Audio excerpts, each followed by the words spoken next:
কাবি ইংলিশে স্বাগতম।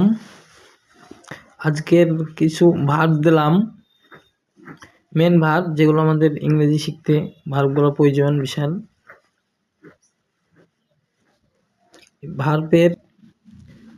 ভার্ব আমরা কাকে বলি? যেখানে কাজ বোঝায় তাকে আমরা ভার্ব বলি।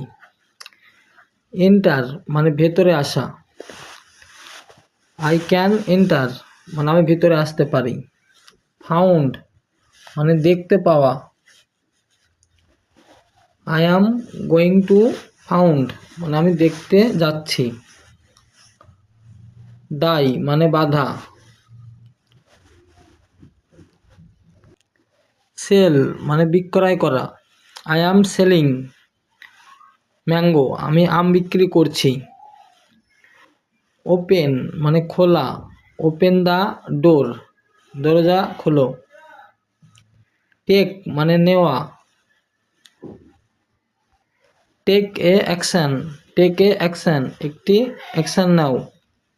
নো মানে জানা, আই নো ইউ আমি তোমাকে চিনি বা আমি তোমাকে জানি। রিড মানে পড়া, আই অ্যাম রিডিং ইংলিশ আমি ইংলিশ পড়ছি। এরকম ভিডিও পেতে চ্যানেলটি সাবস্ক্রাইব করুন, ভিডিওটি ভালো লাগলে লাইক করুন। পরে দেখা হচ্ছে।